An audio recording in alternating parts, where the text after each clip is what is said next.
นี้เอาของแม่อุ๋ยมาแล้วไม่มีใช่ไหมใช่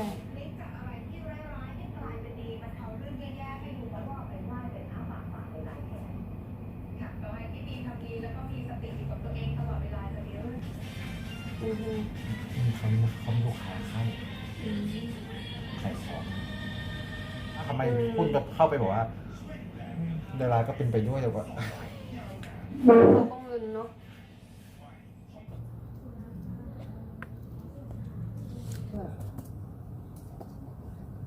มันก็จะมีชื่อหลักๆบ้างที่แบบว่าเขาพูดชื่อไปคุณสุภาพจะมายังเนี่ยซึ่ง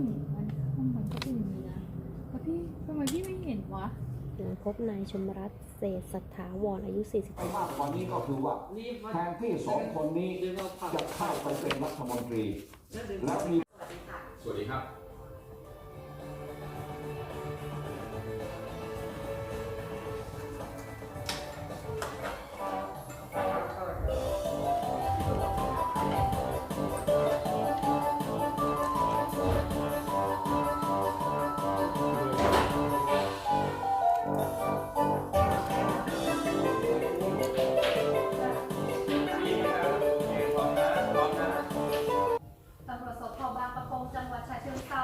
ช่วยกันจับกุมตัวชายคลุ้มคลั่งที่เมาอาละวาดภายในห้องเช่าในเทปเหนียวค่ะ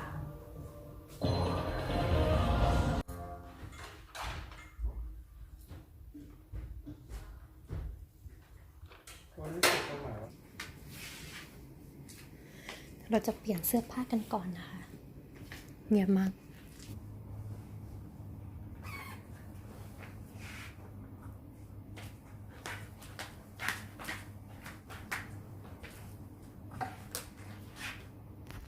จ้ะ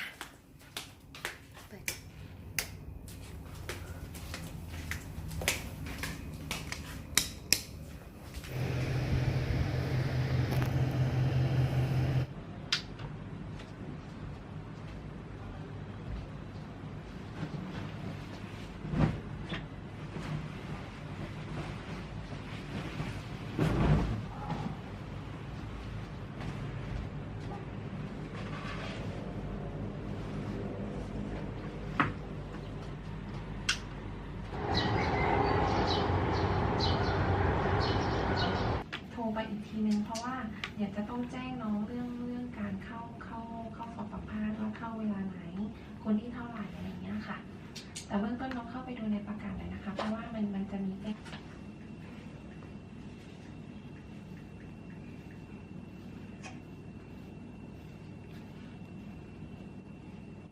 ถ่ายคลิปเลยเธอเอาคอนเทนต์นะ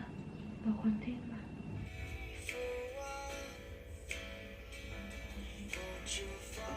ฉันมาร์กไปอ่ะนะสำหรับการเดินผ่านพวกนี้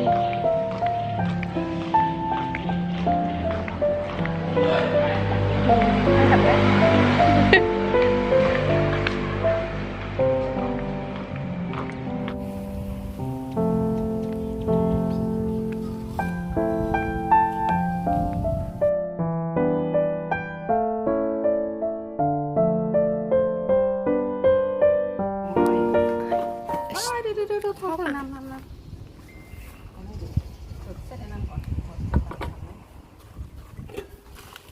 1,500เลย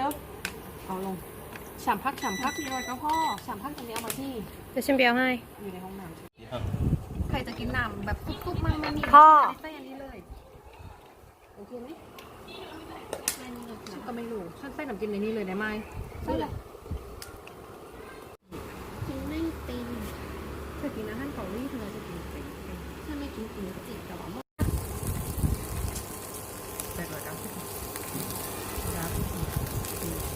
ใช่ไหม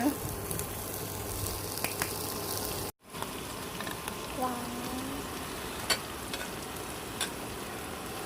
หนังคอมิกติอร่อยมั้ยมาไปนี่ได้นะวะเซ็งมานางนี่มากจังอย่างได้ไม่อยากทำโอเคอย่าไปเยอะอย่างเลยสองเอานั่งอย่างมาให้ตักตามเป็นนะนั่งอย่างอยู่ในนั้นแหละอยู่ในริมผักข้างฝ้ามันอยู่ไหนอ่ะ ได้ไหมน้ำจิ้มน่าจะต้องกัดเบคอนเลือดไม่คือล็อกเกอร์ไม่ลืมซื้อลืมเอามาลืมใช่ทั้งคนไม่ใช่เกิดอะไรเป็นพวกเราติดเครื่องกินได้เอาจริงว่ากินได้ไม่ได้เลยเหรอกินได้ไงอันนั้นทางมาแบบผมเธอบอกฟิตแล้วไม่พอสุดของเธอไหนเพื่อนตาแบบผมเดี๋ยวฉันกลับมา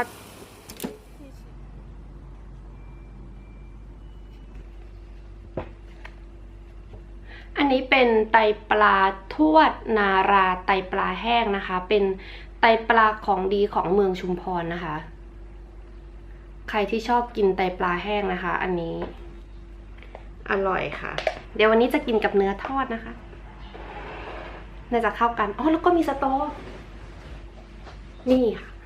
กินกับสตออร่อยมากๆนะคะเข้ากันสุดๆ